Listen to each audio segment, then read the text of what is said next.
Seorang TKI muda jatuh cinta pada CEO cantik yang ia antar pulang. Tapi di balik tatapan kosong itu, ada rahasia yang jauh lebih gelap daripada yang ia bayangkan. Jika dia tidak buta, lalu siapa dia sebenarnya? Angin dingin kota asing menusuk hingga ke tulang, tidak sebanding dengan panasnya terik matahari yang biasa Aris jumpai di kampung halamannya di Sumatera. Udara yang dipenuhi bau khas Eropa, campuran antara roti gandum, kopi, dan knalpot kendaraan mewah, sudah ia hirup selama 4 tahun. Aris, pemuda berusia 23 tahun, seorang TKI yang bekerja sebagai sopir pribadi di salah satu perusahaan logistik terbesar di sana, hari-harinya dihabiskan dalam kesunyian kabin mobil, mengantar dan menjemput para eksekutif yang sibuk. Siang itu, sebuah tugas baru mampir, mengubah rutinitasnya seketika. Aris, kamu akan mengantar Nyonya Sofia. Dia tamu istimewa, CEO dari perusahaan kita di Rumania, kata manajer pemasaran, Emer Klaus, dengan nada yang tidak membolehkan bantahan. Perjalanannya akan cukup panjang, mungkin melintasi beberapa negara. Jaga dia baik-baik. Dia memiliki kebutuhan khusus. Tentu, Tuan. Apapun yang dibutuhkan, jawab Aris, sambil membenarkan letak topi dan merapikan seragamnya yang sudah lusuh. Hatinya berdebar. Tugas jarak jauh berarti uang tambahan yang signifikan, cukup untuk mengirim pulang modal usaha bagi ibunya. Di lobi hotel mewah berbintang 5, tempat Aris menjemput, suasana sunyi dan elegan seakan menelan setiap suara. Aris melihatnya, berdiri tegak di samping asistennya, seorang wanita yang memancarkan aura berbeda dari siapapun yang pernah ia temui. Rambutnya, coklat keemasan, tergerai rapi menyentuh bahu gaun berwarna marun yang sederhana namun mahal. Wajahnya, perpaduan garis tegas dan kelembutan, mampu menghentikan napas. Itu Sofia. Usia Aris menduga sekitar 28. Namun auranya seperti seseorang yang telah mengarungi separuh abad penuh pengalaman. Namun, Aris baru menyadari kebutuhan khusus itu ketika asisten Sofia, seorang pria berkacamata tebal, menuntun langkahnya. Langkah Sofia sedikit terhenti di udara sebelum menyentuh lantai marmer. Matanya, meski indah dan jernih seperti kristal biru, terlihat kosong, tidak fokus pada apapun, namun memandang tanpa daya. Dia buta. Sebuah rasa kasihan yang tulus langsung menyergap hati Aris. Jauh dari citra CEO kaya yang dingin, Sofia tampak ringkih dalam balutan kemewahan. Saat asistennya menyerahkan tongkat lipat berwarna perak ke tangan Aris, sambil berbisik tentang jadwal dan alergi makanan Sofia, Aris mengangguk serius. Nyonya Sofia, sapa Aris lembut, menggunakan bahasa Inggris yang ia pelajari dari film dan kursus singkat. Saya Aris, sopir Anda. Saya siap mengantar Anda pulang dengan selamat. Sofia menolehkan wajahnya ke arah suara Aris, namun tatapannya tetap melewati bahu Aris, seolah melihat titik di kejauhan. Sebuah senyum tipis, namun memikat, terukir di bibirnya. Terima kasih, Aris. Suaranya lembut, memiliki aksen Eropa Timur yang khas dan indah didengar. Saya berharap perjalanan ini akan menyenangkan. Perjalanan dimulai. Aris dengan sigap mengatur koper-koper mewah ke bagasi dan membantu Sofia masuk ke dalam mobil limousine hitam yang mengkilap. Ia merasakan kelembutan kulit Sofia saat tangannya menopang lengan wanita itu untuk menaikkan langkah. Sepanjang jalan meninggalkan hiruk-pikuk ibu kota, keheninganlah yang menjadi teman mereka. Aris mencoba sesekali melirik Sofia dari kaca spion tengah. Wanita itu duduk diam, kepalanya bersandar di jendela, dengan mata terbuka, menatap keluar tanpa benar-benar melihat. Aris merasakan tanggung jawab yang besar membebani pundaknya. Ini bukan sekadar mengantar CEO, ini adalah merawat seorang wanita yang rentan, jauh dari rumahnya. Ia harus menjadi mata Sofia, telinganya, dan, jika diperlukan, pelindungnya. Saat mobil memasuki jalan tol dan mulai menjauhi kota, Aris berinisiatif memecah keheningan yang menyesakan. Maaf, Nyonya Sofia, apa Anda membutuhkan selimut? AC mobil ini mungkin terlalu dingin, tanya Aris, dengan hati-hati. Sofia sedikit tersentak, seolah lamunannya buyar. Oh, tidak. Aris, saya baik-baik saja. Panggil saya Sofia saja, katanya, Kali ini senyumnya lebih nyata, lebih hangat. Baik, Sofia. Saya sudah menyiapkan air mineral dan beberapa biskuit di samping Anda. Jangan ragu untuk meminta jika ada sesuatu, kata Aris, tanpa berani menoleh penuh. Kamu sangat perhatian, Aris. Lebih dari yang saya harapkan, balas Sofia. Nadanya terdengar seperti sebuah pujian tulus. Kamu orang Indonesia, bukan? Iya, Sofia. Dari Sumatera. Tempat yang panas dan banyak hutan, jawab Aris, merasa sedikit lega karena Sofia mau bicara. Sumatera. Saya pernah mendengar tentang keindahannya, tentang keramahan orang-orangnya. Jeda sejenak, kamu pasti sangat merindukan rumah. Pertanyaan itu menohok tepat di ulu hati Aris. Kerinduan adalah beban terberat seorang perantau. Jauh di balik profesionalismenya, ada hati yang teriri setiap kali melihat foto keluarganya di ponsel. Sangat, Sofia. Tapi saya harus bekerja. Ada janji yang harus saya tepati untuk keluarga, kata Aris, suaranya sedikit tercekat. Sofia, meskipun tidak melihatnya, seolah merasakan emosi Aris. Ia tidak menjawab, hanya mengulurkan tangan dan meletakkannya di sandaran kepala kursi Aris, sebuah isyarat sentuhan yang begitu dekat. Perjalanan ini akan panjang, Aris. Ceritakan tentang Sumatera, pinta Sofia, suaranya kini terdengar seperti sedang memohon kehangatan. Ceritakan tentang janji itu. Aris menelan ludah. Ini adalah pertama kalinya ia berbagi hal sedalam ini dengan majikan. Ia mulai bercerita tentang janji membangun rumah dengan jendela besar untuk ibunya, tentang adik perempuannya yang ingin ia sekolahkan hingga sarjana, tentang rasa malu menjadi TKI karena dianggap gagal di negeri sendiri, tapi juga tentang kebanggaan menjadi pahlawan devisa bagi keluarganya. Sofia mendengarkan dengan penuh perhatian. Aris bisa merasakan matanya yang indah, meskipun buta, seolah-olah menyerap setiap kata dan emosi yang ia sampaikan. Rasa kasihan di hati Aris perlahan mulai bergeser, bercampur dengan kehangatan dan rasa terikat yang baru. Ia merasa bukan lagi seorang sopir, melainkan seorang pendongeng bagi seorang wanita yang kesepian. Ia telah mengambil alih tanggung jawab, bukan hanya mengantar Sofia, tetapi juga memberinya sedikit cahaya dalam kegelapan yang ia hadapi. Hari itu, Aris berjanji pada dirinya sendiri. Ia akan mengantar Sofia pulang, kemanapun tujuan itu, dan menjaga keselamatan wanita buta ini hingga akhir perjalanan. Tugas ini lebih dari sekadar pekerjaan, itu adalah sebuah kehormatan. Matahari bergulir menjauh dari cakrawala, meninggalkan jejak oranye keunguan yang memukau di langit Eropa Timur. Mereka telah menempuh perjalanan selama hampir 12 jam, melintasi perbatasan tanpa hambatan berkat dokumen diplomatik yang diurus oleh kantor Sofia. Aris memarkir mobil di area peristirahatan yang sunyi, jauh dari keramaian, sesuai instruksi yang ia terima. Sofia harus istirahat dengan privasi penuh. Kita berhenti di sini, Sofia. Saya akan memesankan makan malam dari restoran terdekat, kata Aris, mematikan mesin. Tidak, Aris. Saya sudah menyiapkan bekal, jawab Sofia. Ia meraba-raba tas kecil di sampingnya, mengeluarkan 2 kotak makanan yang tertutup rapat, beraroma masakan Eropa yang eksotis.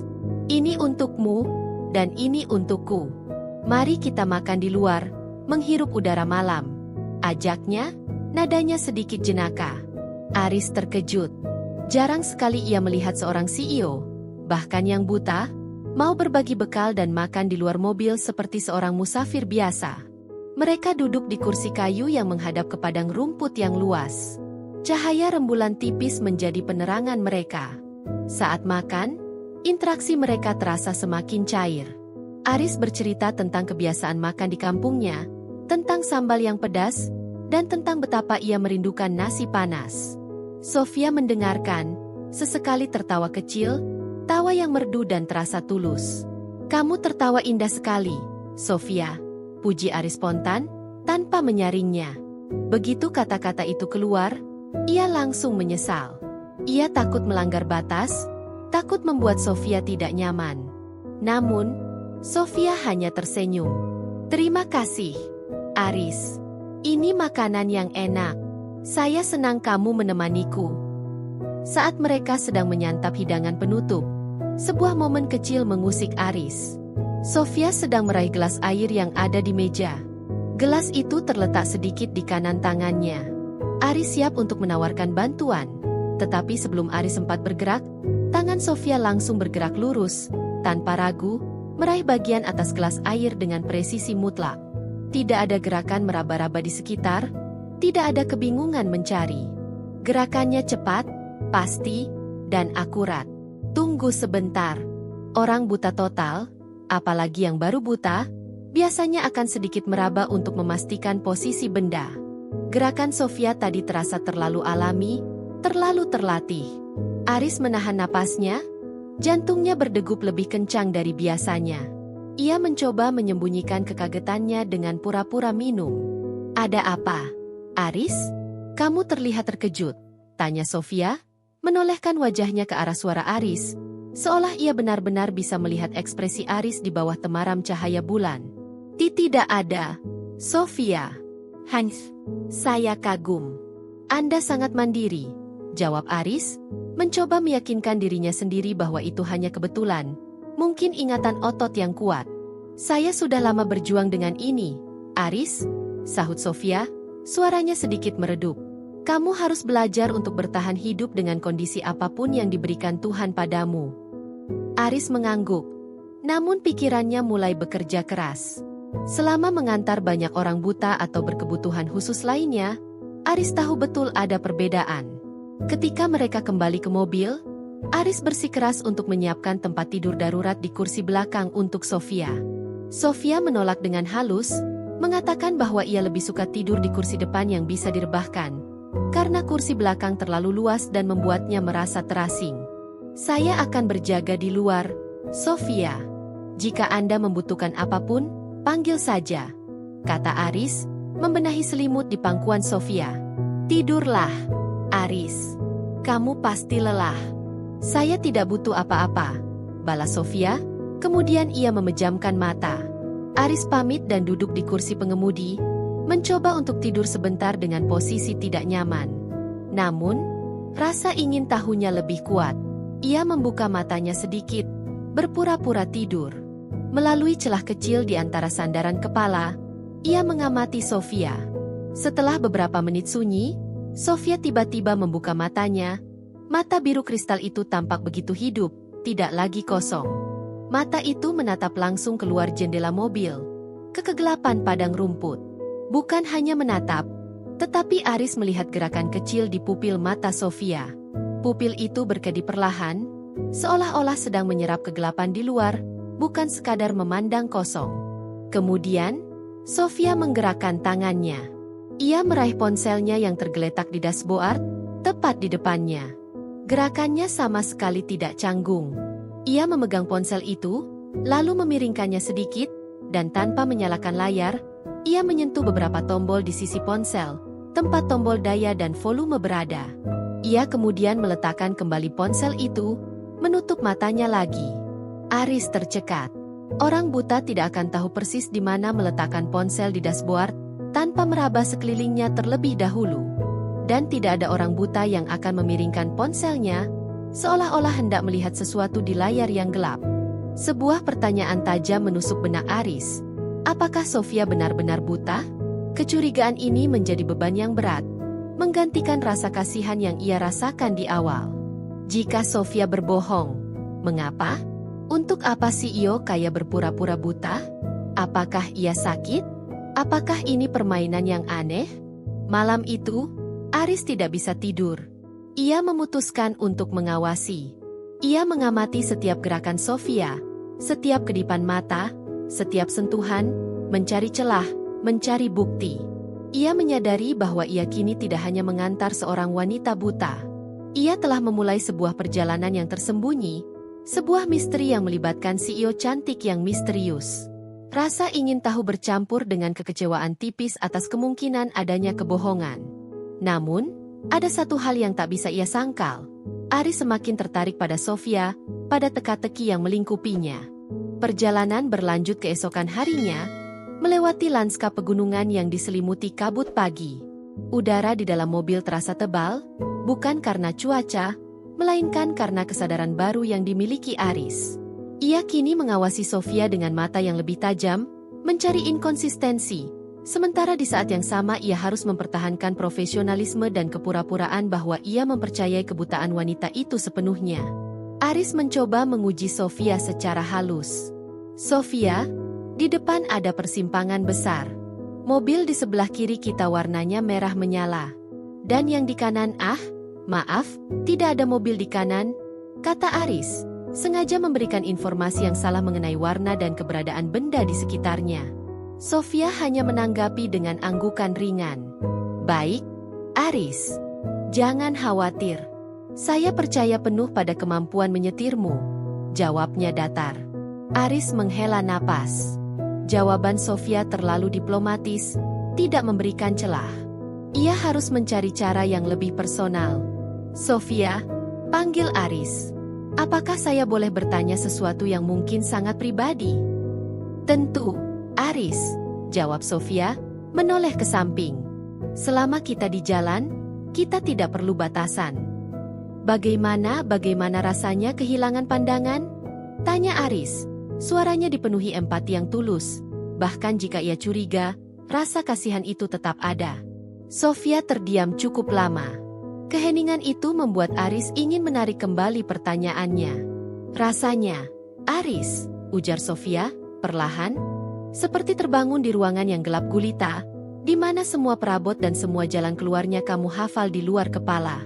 Tapi kamu tidak tahu kapan cahaya akan kembali, atau apakah cahaya itu memang akan pernah kembali. Kamu hanya bisa mendengar dan merasakan, dan itu terkadang lebih menyakitkan daripada melihat. Deskripsi itu begitu gamblang dan menusuk, membuat Aris nyaris yakin bahwa Sofia memang buta. Siapa yang bisa menciptakan metafora sekuat itu hanya untuk berbohong? Saya sangat menyesal mendengarnya, Sofia, kata Aris tulus. Jangan menyesal, Aris, sahut Sofia, lalu ia tersenyum. Kali ini senyumnya membawa beban sejarah yang berat. Justru karena saya tidak bisa melihat, saya jadi lebih bisa mendengar. Mendengar ketulusan di suaramu, Aris. Itu langka. Aris merasa pipinya memanas. Pujian itu terasa seperti sengatan listrik. Untuk mengalihkan perhatian, Aris kembali bercerita tentang Sumatera.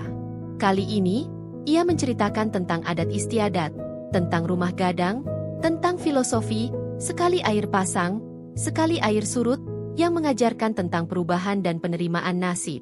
Ia bercerita tentang bagaimana makanan bisa menjadi lambang kebersamaan, tentang tarian yang menceritakan sejarah para leluhur, dan tentang senja di pantai yang warnanya tak bisa dibandingkan dengan apapun di Eropa. Saya ingin sekali ke sana, Aris. Mendengar cerita tentang budayamu membuat dunia saya yang gelap terasa sedikit lebih berwarna, kata Sofia. Kamu harus bisa menjadi duta untuk negerimu sendiri. Interaksi ini membawa mereka lebih dekat. Aris mulai mengajarinya beberapa kata dalam bahasa Indonesia, dan Sofia tertawa saat lidahnya terpeleset mengucapkan kata, terima kasih, dengan nada yang terlalu cepat. Sebaliknya, Sofia menceritakan tentang Rumania, tentang kastil kuno yang penuh sejarah, tentang tradisi yang dijunjung tinggi, dan tentang tekanan sebagai anak tunggal dari keluarga terpandang yang memiliki kekayaan dan kekuasaan besar. Saya selalu diharapkan untuk menjadi sempurna, Aris, kata Sofia, suaranya penuh keputusasaan. Menjadi yang terbaik, yang terkuat, yang tidak pernah menunjukkan kelemahan. Sejak usia belia, hidup saya sudah diatur seperti cetakan. Aris mendengarkan, merasakan beban yang ditanggung Sofia, beban yang jauh lebih berat daripada beban Aris sebagai seorang TKI. Bagi Aris, masalahnya adalah uang dan jarak. Bagi Sofia, masalahnya adalah kebebasan dan identitas. Malam kembali tiba. Mereka berhenti di sebuah kota kecil di dekat danau yang tenang. Kali ini, mereka menginap di sebuah penginapan kecil yang Aris pilih sendiri, jauh dari hiruk-pikuk hotel mewah. Aris memesan 2 kamar bersebelahan. Saat mengantar Sofia ke kamarnya, Aris memegang erat lengan Sofia, menuntunnya melewati lorong berkarpet tebal. Tiba-tiba, Aris berpura-pura tersandung dan kakinya menendang sebuah vas bunga kecil yang diletakkan di sudut. Vas itu jatuh dengan bunyi kerak yang keras, nyaris pecah. Reaksi Sofia terjadi begitu cepat. Secara spontan, ia mengangkat tangan kirinya ke depan, tepat di posisi vas itu jatuh, seolah-olah hendak menangkap atau melindungi diri dari pecahan vas itu. Gerakan itu terjadi sepersekian detik sebelum Aris berhasil memegang lengan Sofia dan meminta maaf. Reaksi seorang yang buta total seharusnya lebih kepada melindungi kepala atau tubuh secara umum, atau berdiam diri dan menunggu. Tapi Sofia bereaksi dengan mencoba menghentikan benda jatuh tepat di tempat benda itu jatuh. Darah Aris berdesir. Ini adalah bukti paling jelas yang ia dapatkan. Sofia tidak buta. Aris menahan napas. Ia menatap wajah Sofia. Raut wajah Sofia kembali tenang. Matanya kosong, seolah kejadian tadi tidak pernah terjadi. Maafkan saya, Sofia. Saya ceroboh, kata Aris. Suaranya sedikit bergetar karena emosi yang tertahan. Sofia melepaskan pegangan Aris, tangannya meraba-raba dinding kamar. Tidak apa-apa, Aris. Hanya vas, katanya. Beristirahatlah. Besok kita punya perjalanan yang panjang. Aris berdiri di depan pintu kamar Sofia. Hatinya sakit, hancur. Bukan karena ia telah dikelabui, tetapi karena ia telah menumbuhkan perasaan tulus untuk seorang wanita yang membangun hubungan ini di atas kebohongan. Mengapa? Pertanyaan itu berputar di kepala Aris seperti badai. Kecurigaan kecil kini telah berubah menjadi kepastian yang menyakitkan. Momen kehangatan yang telah mereka bagi, tawa, dan cerita-cerita tentang Sumatera, kini terasa seperti bagian dari sebuah drama yang dirancang dengan sempurna. Malam itu, Aris tidak bisa memejamkan mata. Ia merasa dikhianati. Tetapi, di sisi lain, ia juga merasakan rasa ingin tahu yang membakar. Kebohongan sebesar ini pasti memiliki alasan yang sama besarnya. Aris tahu. Perjalanan ini tidak lagi tentang mengantar seorang CEO buta pulang. Ini adalah perjalanan untuk mengungkap kebenaran di balik topeng yang indah itu. Kebenaran yang akan menguji batas perasaannya. Keesokan paginya, Aris menjalankan tugasnya dengan suasana hati yang berat dan pikiran yang penuh perhitungan. Kepastian tentang kebohongan Sofia telah mengubah cara Aris memandangnya.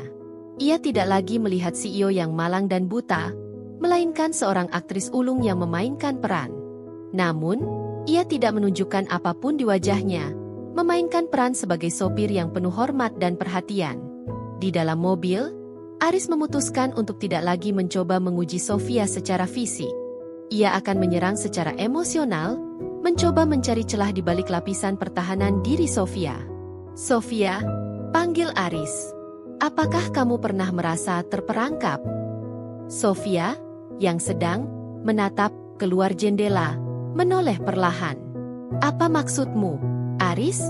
Tanyanya, suaranya tenang. Terperangkap dalam sebuah peran. Dalam sebuah harapan yang bukan milikmu. Jelas Aris, berusaha menyusun kata-kata agar terdengar seperti sebuah perenungan filosofis, bukan tuduhan. Seperti aku. Aku terperangkap dalam peran TKI yang harus selalu berhasil. Padahal aku hanya ingin hidup sederhana di kampung. Apakah kamu, sebagai CEO besar, juga pernah merasakannya? Sofia tersenyum sedih. Perangkap itu ada di mana-mana, Aris. Semakin tinggi kita terbang, semakin kuat jerat angin yang mencekik. Kamu benar. Ekspektasi adalah jeruji besi yang tidak terlihat. Kami, orang-orang di posisi tinggi, harus selalu tersenyum, harus selalu kuat. Seolah-olah kami terbuat dari baja. Kami tidak diizinkan memiliki kelemahan. Aris menanggapi, tapi kelemahan adalah bagian dari manusia, Sofia. Mengapa harus menyembunyikannya? Sofia menghela napas. Napas yang terdengar panjang dan lelah. Karena di dunia tempat saya berasal, kelemahan adalah kesempatan bagi orang lain untuk menyerang. Itu adalah titik lemah yang bisa digunakan untuk mengambil semua yang kamu miliki. Kata-kata itu, meskipun terdengar umum, memiliki bobot yang serius. Aris merasa ini adalah petunjuk. Kebohongan Sofia tentang kebutaannya mungkin adalah sebuah perisai.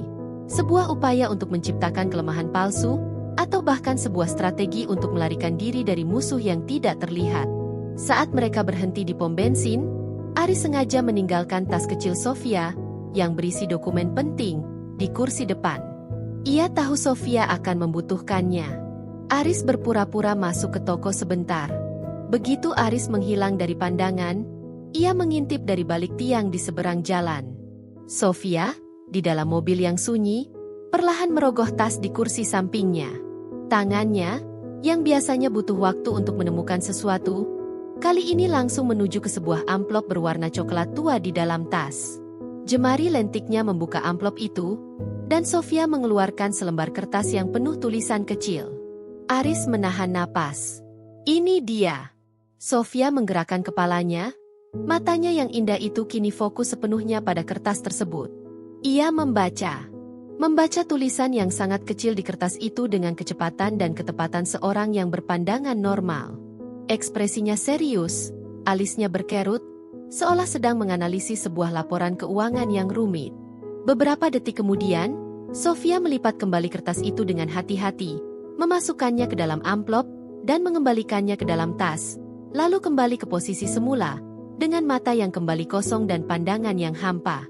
Seluruh aksinya berlangsung kurang dari semenit, dilakukan dengan profesionalisme seorang mata-mata. Aris kembali ke mobil, tubuhnya terasa dingin. Bukti itu kini tak terbantahkan. Sofia adalah pembohong. Saat kembali duduk, Aris menatap Sofia melalui kaca spion. Ia merasakan badai emosi, kemarahan karena dikelabui, sakit hati karena ketulusannya dipermainkan, namun anehnya, juga ketakutan. Kamu terlihat pucat, Aris, kata Sofia tiba-tiba, tanpa menoleh, seolah ia bisa merasakan perubahan suhu tubuh Aris. Saya hanya sedikit lelah, Sofia. Perjalanan ini panjang, jawab Aris, suaranya agak serak.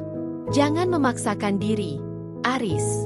Kesehatanmu penting, balas Sofia, nadanya khawatir. Aris tiba-tiba merasakan dorongan untuk jujur, untuk melepaskan beban di dadanya. Namun, ia menahannya. Jika ia menuduh Sofia, ia akan kehilangan pekerjaan, dan mungkin kehilangan kesempatan untuk mengetahui alasan di balik misteri ini. Sofia, Aris memulai lagi, kali ini dengan suara yang lebih serius.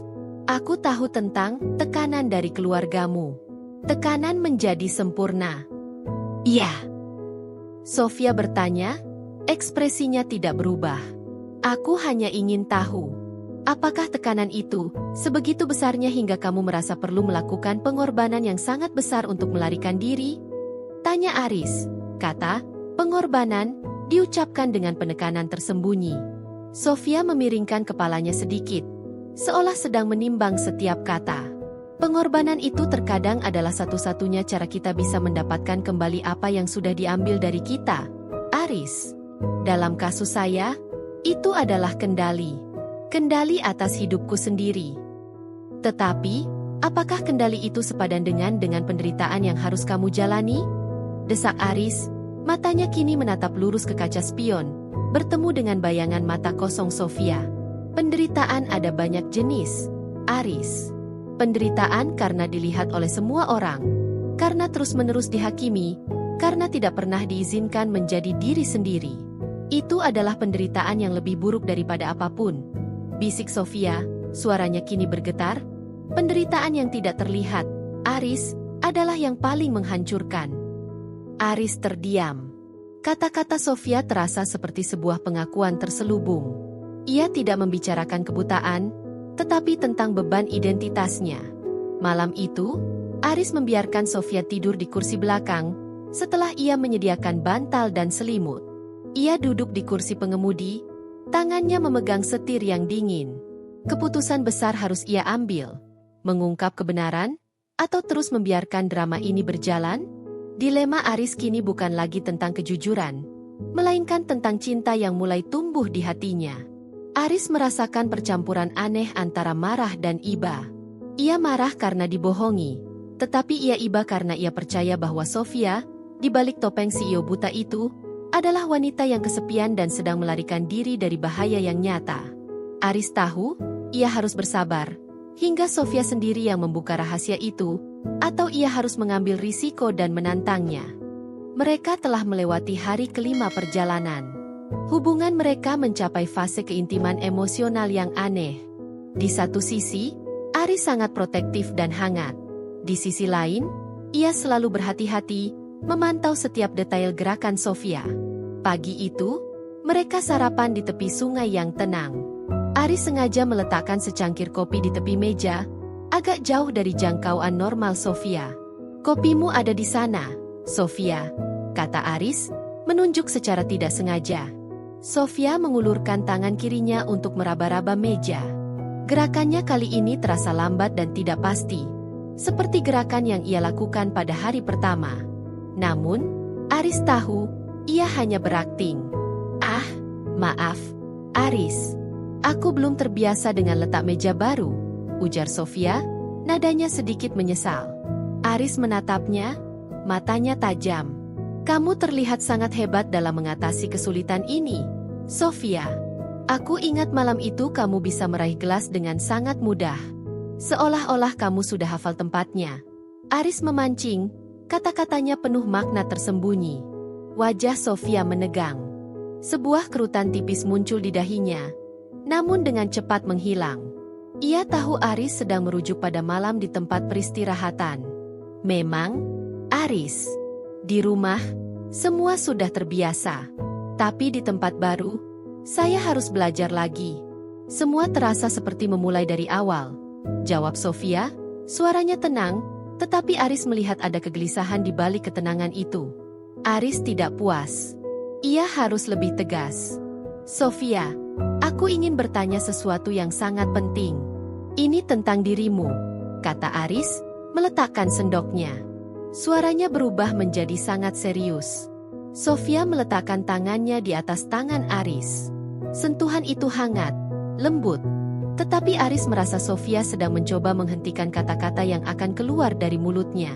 "Apapun yang ingin kamu ketahui, Aris, aku akan jujur padamu," kata Sofia, tetapi ia menghindari inti masalah.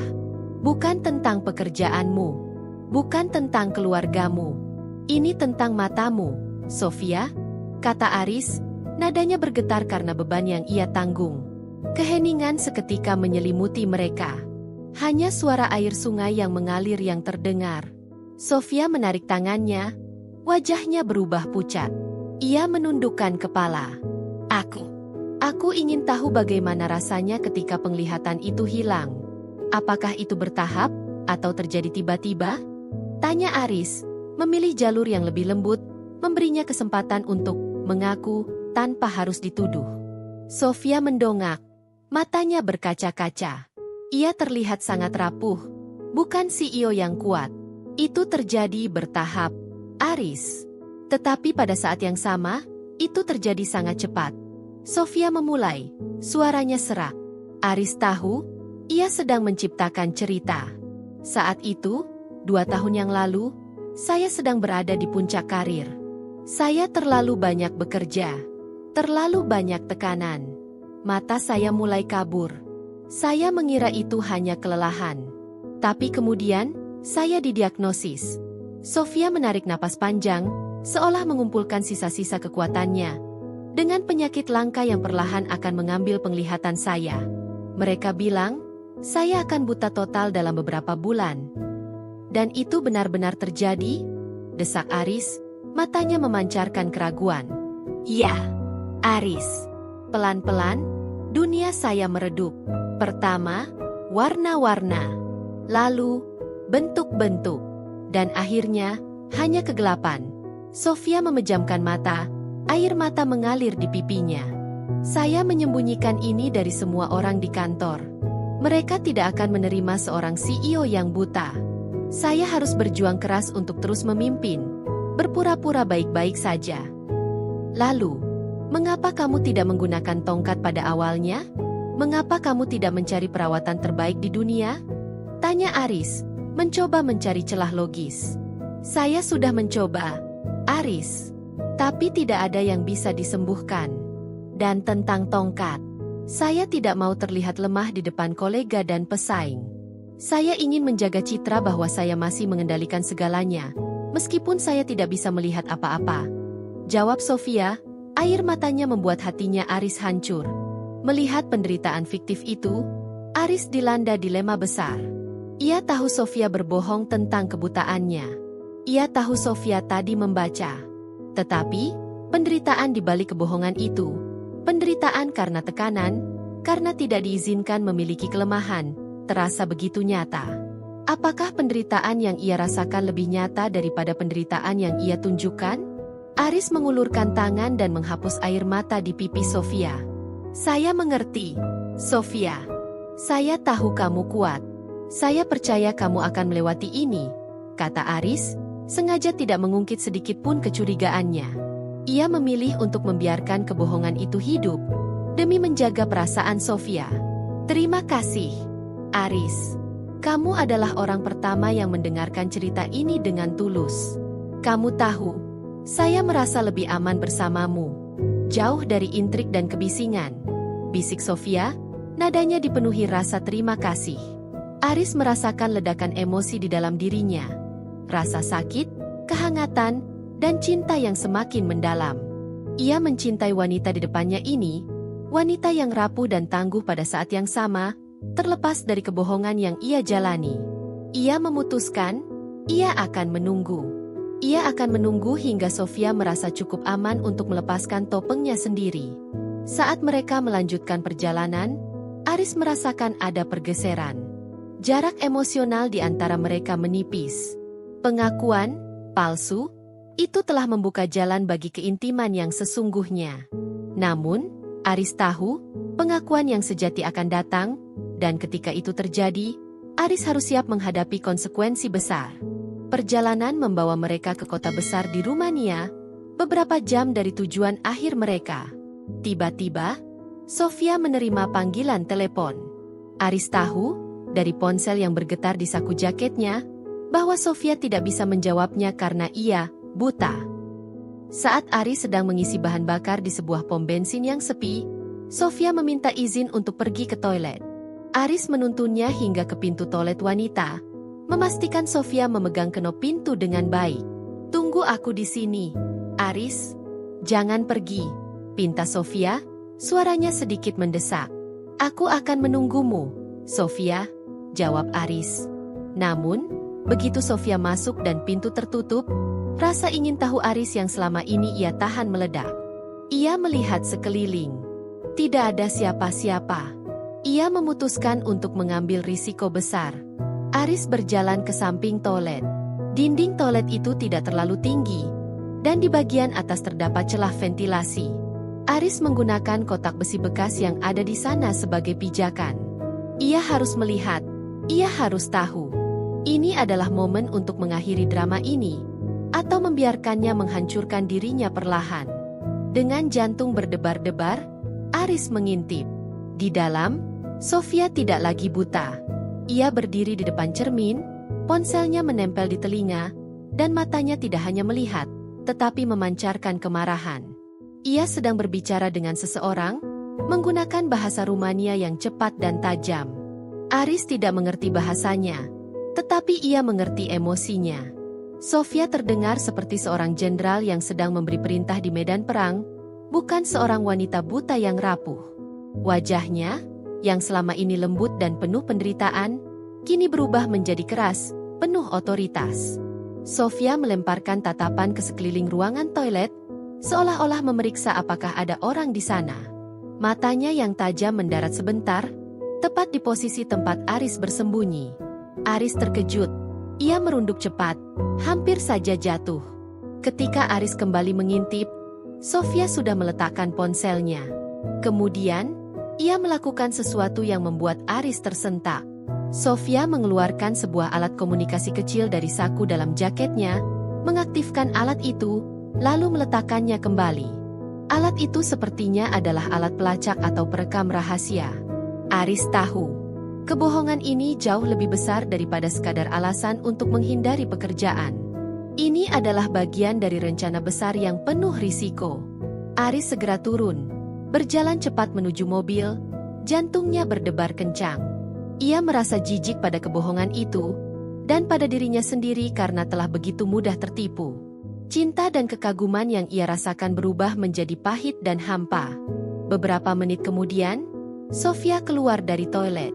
Wajahnya kembali pucat, Matanya kembali hampa, dan ia meraba-raba dinding seolah-olah mencari Aris.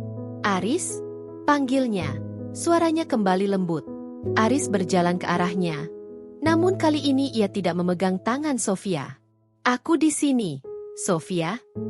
Sofia mengulurkan tangannya, mencari tangan Aris. Aris ragu sejenak, lalu membiarkan tangannya disentuh.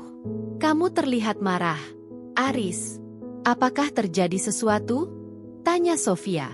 Kali ini, pertanyaan itu terasa seperti pisau yang menusuk telinga Aris. Ia tahu Sofia tidak buta, dan ia tahu Sofia bisa merasakan ketegangan dan kemarahan yang dipancarkannya. Aris menarik tangannya. Ia harus mengakhirinya. Drama ini sudah terlalu jauh. Aku ingin tahu, Sofia. Mengapa kamu melakukan ini? Tanya Aris. Suaranya terdengar dingin dan jauh.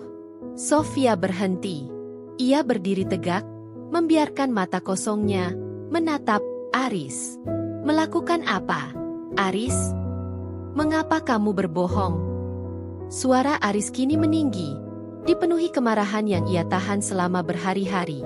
Mengapa kamu berpura-pura buta, Sofia? Aku melihatmu. Aku melihatmu di tempat peristirahatan, membaca kertas kecil. Aku melihatmu tadi, berbicara di telepon dengan mata terbuka, memancarkan kemarahan. Kamu bukan orang buta. Tuduhan Aris terdengar seperti tembakan di tengah keheningan. Wajah Sofia berubah. Topeng itu runtuh. Mata birunya, yang beberapa detik lalu kosong, kini memancarkan rasa terkejut, ketakutan, dan yang paling menyakitkan bagi Aris, penyesalan. Sofia tidak menyangkal. Ia hanya berdiri di sana, di bawah sinar matahari sore, dengan bahu merosot. Kamu melihatku? Bisik Sofia. Suaranya nyaris tak terdengar. Ya, aku melihatmu, Sofia. Aku melihatmu, dan aku percaya padamu. Aku jatuh cinta pada kelemahan yang kamu tunjukkan. Aku memberikan ketulusanku, dan kamu membalasnya dengan kebohongan, kata Aris. Rasa kecewa yang luar biasa kini menenggelamkannya. Siapa kamu sebenarnya, Sofia? Apakah semua yang kamu ceritakan tentang tekanan, tentang kebebasan, itu juga bohong? Sofia terhuyung. Ia melangkah maju, tangannya terulur ke arah Aris. Bukan, Aris. Tunggu. Dengarkan aku, pinta Sofia. Suaranya mulai dipenuhi kepanikan. Aku tidak bisa menceritakannya di sini. Kita harus pergi. Sekarang. Aku mohon. Aris merasa bimbang. Apakah ia harus meninggalkan wanita ini, atau memaksanya untuk jujur? Aku tidak akan pergi kemana-mana sampai kamu memberitahuku mengapa. Tuntut Aris, hatinya dipenuhi perlawanan. Tiba-tiba, dari ujung jalan, muncul sebuah mobil hitam dengan kaca gelap, melaju kencang ke arah mereka. Mobil itu terlihat mencurigakan, melaju dengan agresif. Wajah Sofia berubah total. Ketakutan yang sesungguhnya kini terpancar di matanya. Mereka datang. Itu orang-orang ayahku. Mereka pasti memasang pelacak di mobil, seru Sofia, meraih tangan Aris dengan kuat. Kekuatan di cengkeramannya bukan kekuatan orang buta. Kita harus pergi. Aris, aku akan menceritakan semuanya. Aku berjanji, tapi tidak di sini. Aris, melihat kepanikan nyata dan mobil yang mendekat dengan kecepatan berbahaya, tahu bahwa apapun alasan Sofia, bahaya yang mengintai adalah nyata. Ia mengambil keputusan cepat. Baik. Aris menarik Sofia ke mobil mereka. Kita pergi. Tapi jangan pernah berbohong lagi padaku, Sofia. Jangan pernah. Aris menyalakan mesin dan melaju secepat mungkin. Puncak konflik telah terjadi. Kebenaran telah terungkap, dan kini, mereka berdua terperangkap dalam bahaya yang diciptakan oleh identitas sejati Sofia. Aris melaju mobilnya dengan kecepatan tinggi, meninggalkan pom bensin dan mobil hitam yang mengintai di belakang. Tegang memenuhi udara di dalam mobil. Aris tidak lagi melihat Sofia sebagai majikan, tetapi sebagai mitra dalam pelarian, seorang wanita yang kini, secara terbuka, menyembunyikan rahasia besar dan berbahaya. Mereka berkendara selama hampir 2 jam, melintasi jalan-jalan kecil yang berkelok-kelok, hingga Aris merasa aman untuk berhenti di sebuah hutan pinus yang sunyi, jauh dari mata jalan raya. Ia mematikan mesin, dan keheningan yang menyesakan langsung menyergap. Aris membalikkan badannya ke arah Sofia. Tatapannya dingin, menuntut kejujuran. "Jelaskan," kata Aris, hanya satu kata, namun penuh penekanan. Sofia menunduk, bahunya masih bergetar karena ketakutan. Ia tidak lagi berpura-pura. Matanya yang kini terbuka, bertemu dengan mata Aris. Di dalamnya, Aris melihat campuran ketakutan, penyesalan, dan juga kekuatan yang tersembunyi. "Aku minta maaf, Aris. Aku tahu aku menyakitimu. Tapi aku bersumpah, bukan kamu yang kubohongi. Aku membohongi semua orang. Selama ini," ujar Sofia, suaranya kini terdengar tulus, tanpa aksen akting. "Mengapa? Mengapa harus berpura-pura buta?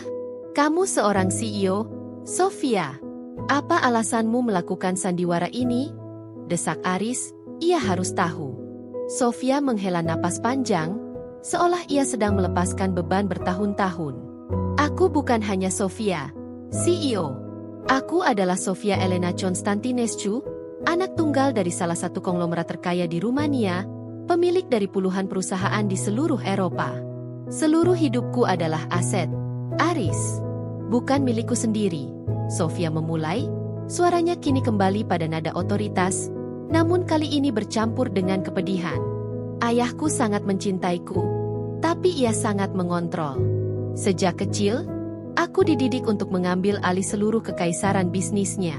Aku tidak pernah diizinkan untuk memiliki impian sendiri, atau bahkan seorang teman sejati.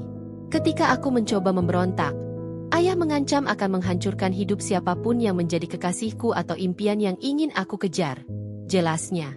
"Lalu, apa hubungannya dengan kebutaan?" tanya Aris, masih bingung. "Ayahku adalah seorang pria yang pragmatis. Di dunianya, kekuatan adalah segalanya. Jika aku sakit, jika aku lemah, maka aku tidak akan bisa menjalankan perusahaan." Sofia berbisik, mendekat. "Beberapa bulan yang lalu, aku menemukan cara untuk keluar. Aku didiagnosis buta oleh dokter yang aku bayar. Seorang dokter yang dulunya terutang budi padaku. Kebutaan ini adalah strategi pelarian, Aris. Ini adalah kelemahan yang aku ciptakan sendiri." Aris mendengarkan, pikirannya mulai merangkai kepingan. "Aku membiarkan mereka berpikir bahwa aku buta, karena itu membuat mereka lengah. Mereka pikir aku tidak akan lagi menjadi ancaman di dewan direksi, dan mereka mulai bergerak untuk mengambil alih perusahaanku. Mereka pikir, seorang CEO buta tidak akan bisa melarikan diri, apalagi merencanakan sesuatu." "Mereka? Siapa mereka?" "Pesaing, Aris. Paman-pamanku di dewan, mereka ingin mengambil alih warisanku. Dan bahkan mungkin, ayahku sendiri. Aku tidak tahu. Yang aku tahu, jika aku muncul sebagai wanita yang sehat dan kuat, mereka akan membunuhku atau menikahkanku dengan salah satu sekutu bisnis mereka agar mereka bisa mengendalikan asetku," kata Sofia, air mata kembali mengalir di pipinya. Kali ini, air mata itu adalah air mata ketakutan dan kejujuran yang nyata. "Kebutaan itu adalah perisai," lanjut Sofia, suaranya serak.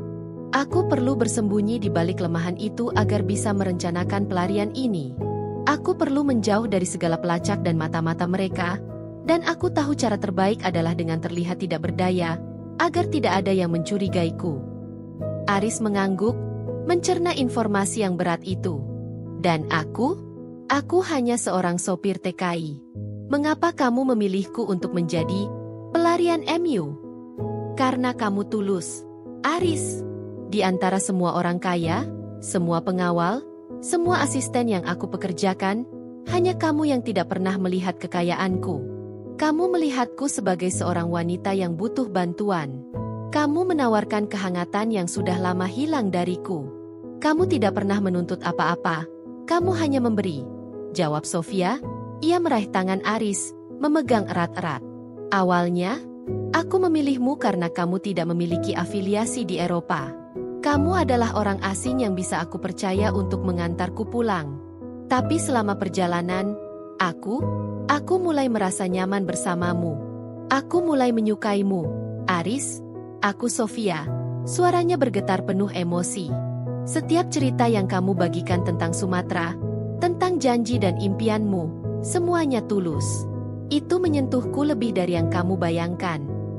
Aris merasa semua amarahnya melunak, digantikan oleh pemahaman yang mendalam. Sofia telah mengorbankan identitasnya, reputasinya, bahkan kebebasannya, hanya untuk hidup. Mereka sekarang tahu kamu tidak buta, Sofia. Mobil hitam itu.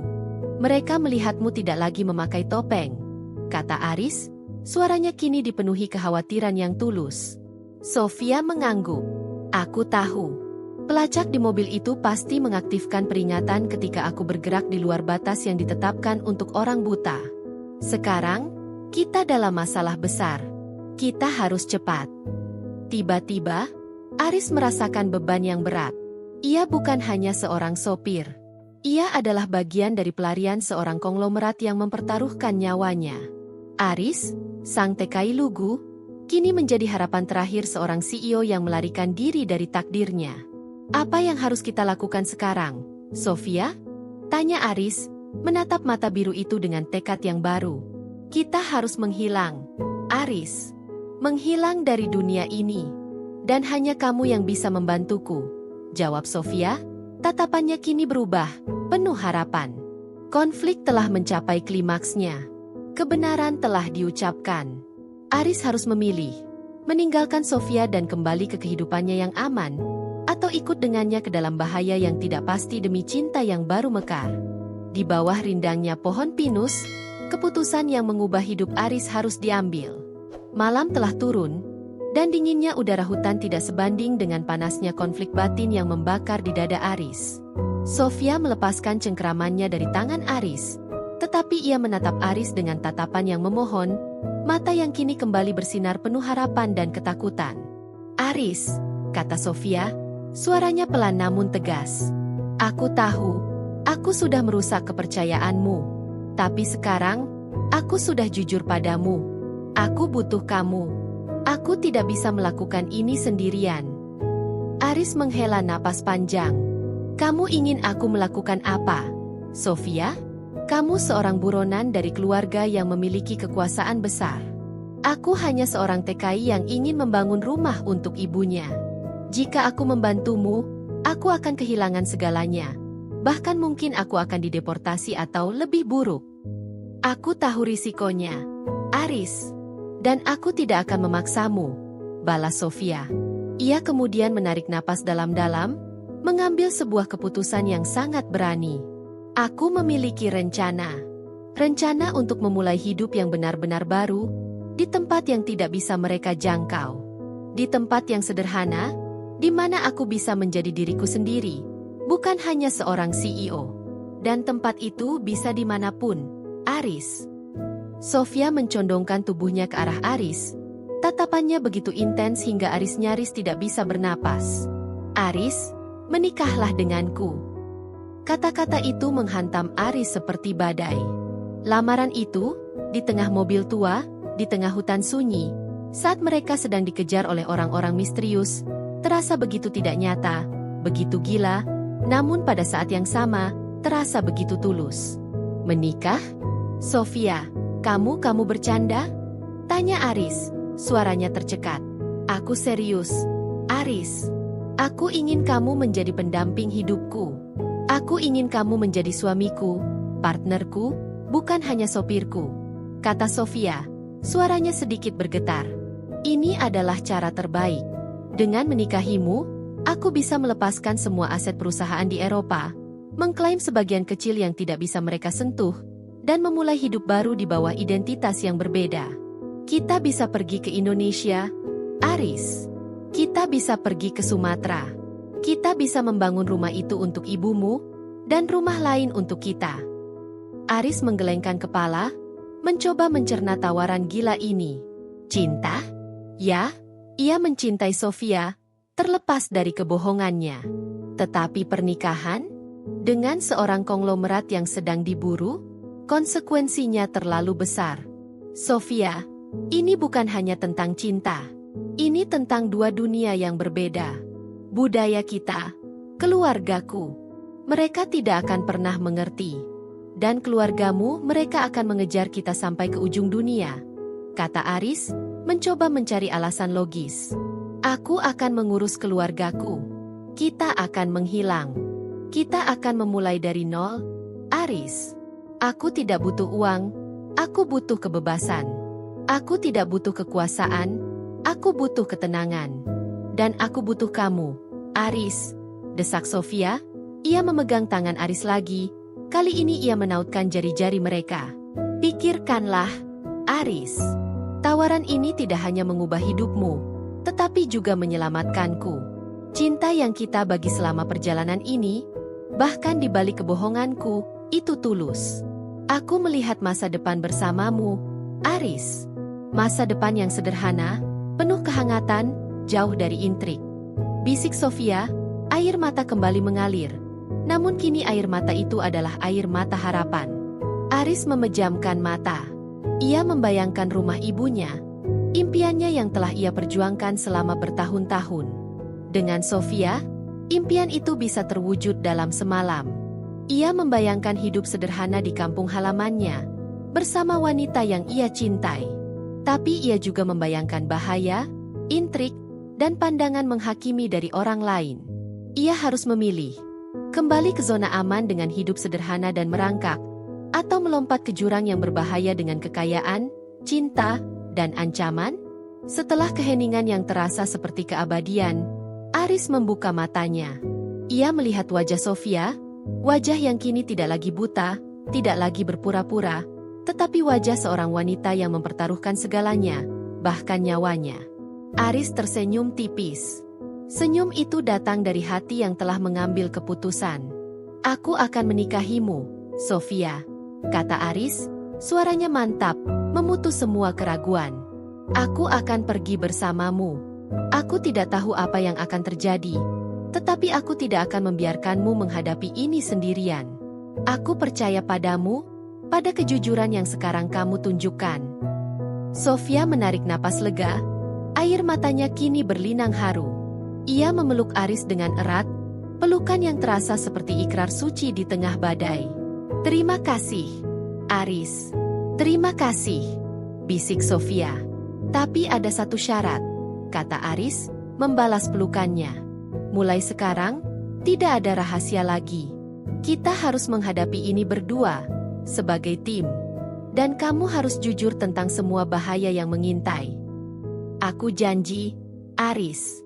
Aku akan jujur tentang semuanya, balas Sofia. Ia kemudian melepaskan pelukan.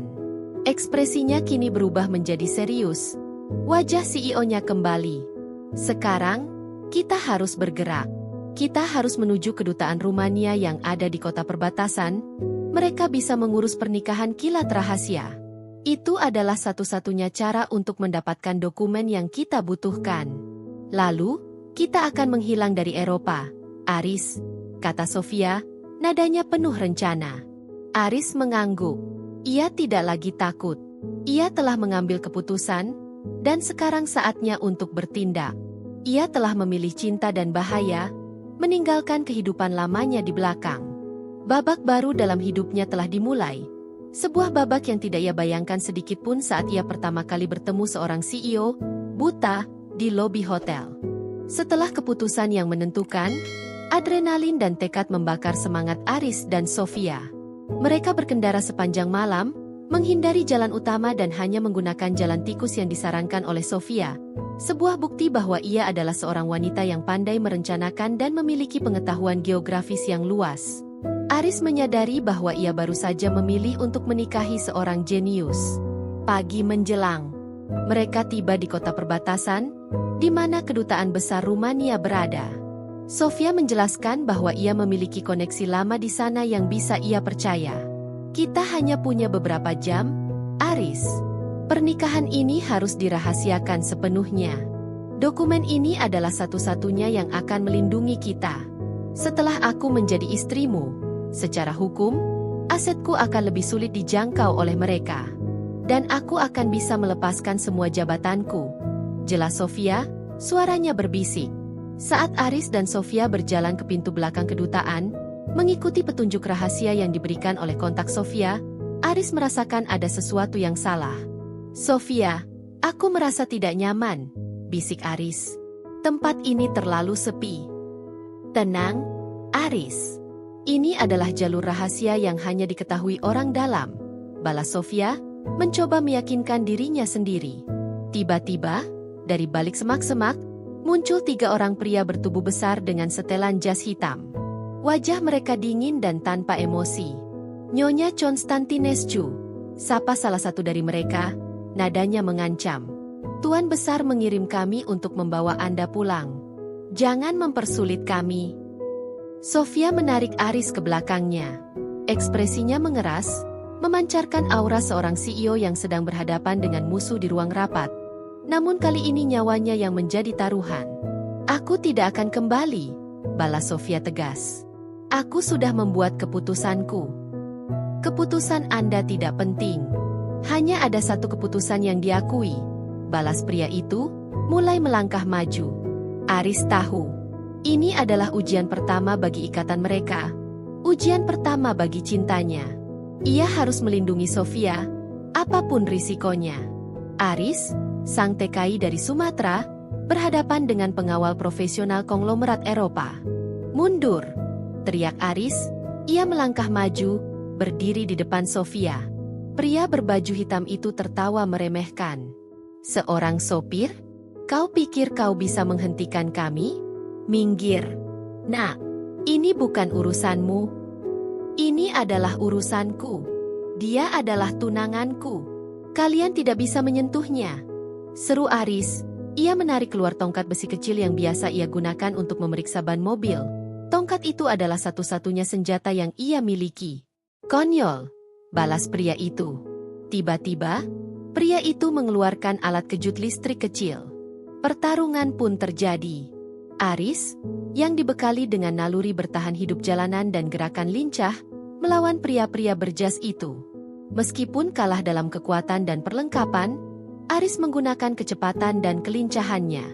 Ia menghantam satu pria dengan tongkat besi, membuat pria itu terhuyung. Sementara Aris berkelahi, Sofia melihat ke sekeliling. Matanya, mata yang tidak lagi buta, melihat pintu samping gudang yang terbuka sedikit. Aris, pintu itu. Lari, teriak Sofia. Aris melihat kesempatan. Ia menangkis pukulan yang datang, lalu dengan cepat berlari ke arah pintu, menarik Sofia bersamanya. Mereka berhasil masuk ke dalam gudang. Aris segera mengunci pintu dari dalam, meskipun ia tahu kunci itu tidak akan bertahan lama. Mereka terengah-engah. Di dalam gudang itu, ada sebuah lorong sempit. Kita harus ke sana, kata Sofia, menunjuk lorong itu. Itu adalah jalan ke ruangan kontakku. Saat mereka berlari di lorong sempit, suara pintu gudang yang dibobol terdengar nyaring. Mereka harus cepat. Aris dan Sofia berhasil mencapai sebuah pintu kayu yang tidak mencolok. Sofia mengetuknya dengan kode rahasia, 2 ketukan pendek, 1 ketukan panjang, 3 ketukan pendek. Pintu terbuka, dan seorang wanita tua yang ramah, yang Aris yakini adalah kontak Sofia, muncul. Cepat, masuk, kata wanita itu dengan cepat, menarik mereka ke dalam. Di dalam ruangan itu, semuanya sudah disiapkan. Seorang pendeta yang telah menunggu, dan 2 saksi yang dijamin kerahasiaannya. Cepat, tidak ada waktu, bisik wanita itu. Aris dan Sofia berdiri di hadapan pendeta. Upacara pernikahan darurat pun dimulai. Itu adalah upacara yang cepat, tanpa gaun, tanpa tamu, hanya ikrar suci yang diucapkan dalam ketegangan. Aris menatap mata Sofia. Di mata itu, ia melihat janji. Aku berjanji, di hadapan Tuhan dan di hadapan bahaya, untuk mencintai dan melindungimu, Aris, seumur hidupku. Bisik Sofia, nadanya dipenuhi tekad. Aku berjanji, Sofia, untuk mencintai dan menemanimu, terlepas dari bahaya yang mengintai, hingga akhir hayatku. Balas Aris, suaranya lantang dan tegas. Cincin sederhana disematkan. Hanya beberapa menit setelah janji diucapkan, wanita tua itu menyerahkan dokumen pernikahan yang sudah ditandatangani dan distempel. Sudah selesai. Sekarang, Anda adalah suami istri, kata wanita itu. Dokumen ini akan memberikan Anda perlindungan dasar. Tapi Anda harus segera pergi dari Eropa. Sekarang, juga. Terdengar suara keras di luar. Para pengejar sudah dekat. Aris, kita harus pergi. Sekarang, kita tidak bisa kembali ke mobil itu. Mereka sudah memasang pelacak, kata Sofia, menarik lengan Aris. Kontak Sofia menunjukkan mereka sebuah pintu tersembunyi. Jalur ini akan membawa Anda ke stasiun kereta bawah tanah. Ambillah kereta pertama ke pelabuhan. Ada kapal barang yang akan berlayar ke Asia. Sudah diurus, bisik wanita itu. Aris mengangguk. Ia meraih tangan Sofia, tangannya yang sekarang sudah menjadi istrinya. Mereka berlari, meninggalkan kedutaan, meninggalkan dokumen lama mereka, dan meninggalkan Eropa. Mereka kini adalah sepasang suami istri yang sedang melarikan diri, menuju masa depan yang tidak pasti di timur. Bayang-bayang masa lalu Sofia telah menyusul. Mereka telah menikah dalam badai, dan sekarang mereka harus berjuang untuk hidup dalam pelarian.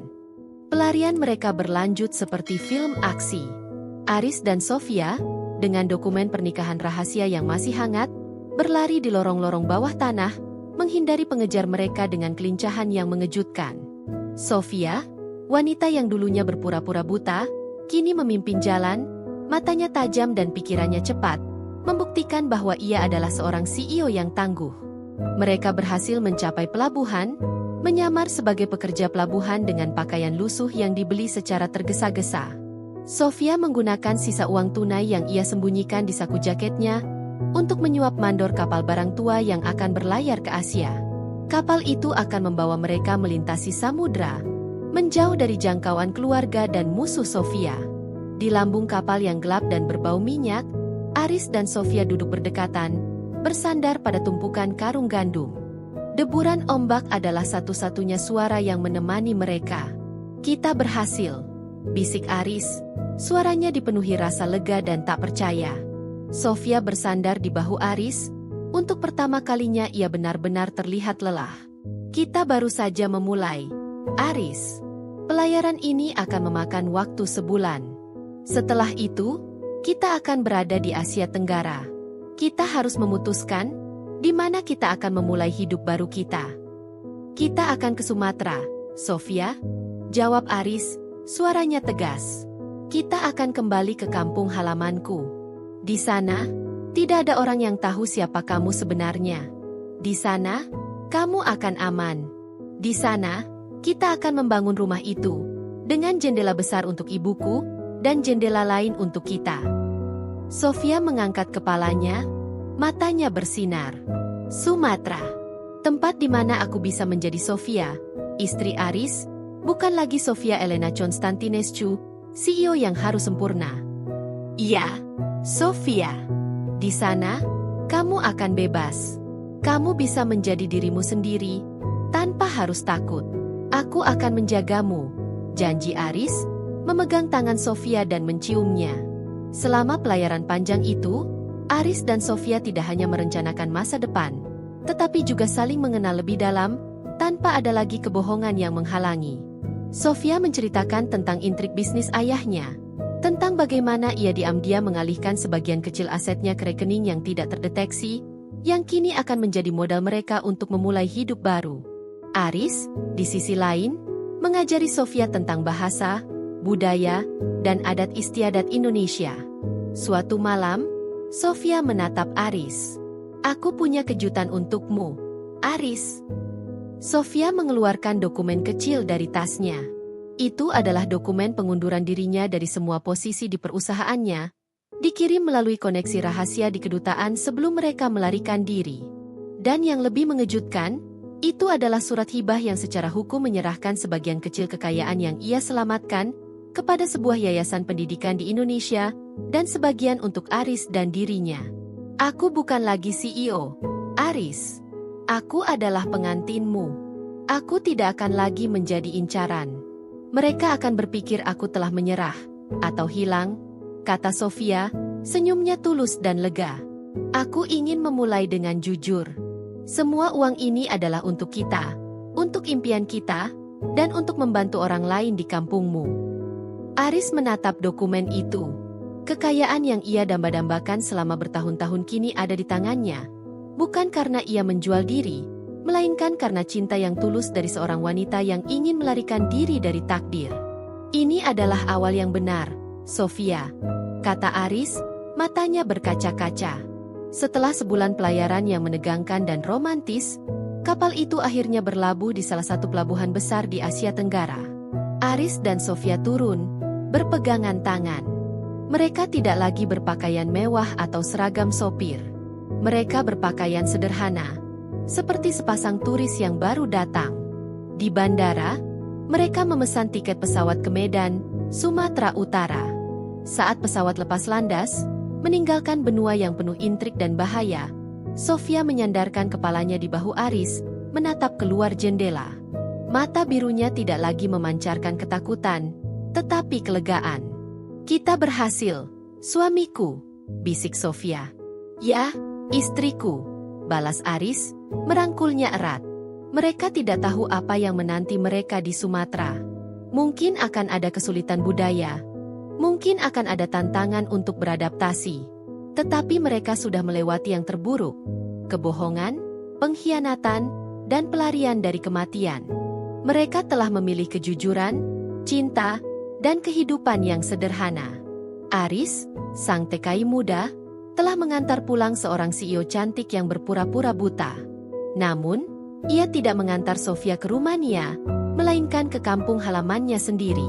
Ia tidak mendapatkan gaji, melainkan mendapatkan cinta sejati dan tawaran hidup baru. Mereka terbang menuju cakrawala baru, menuju Sumatera, di mana kisah mereka yang sesungguhnya baru saja akan dimulai.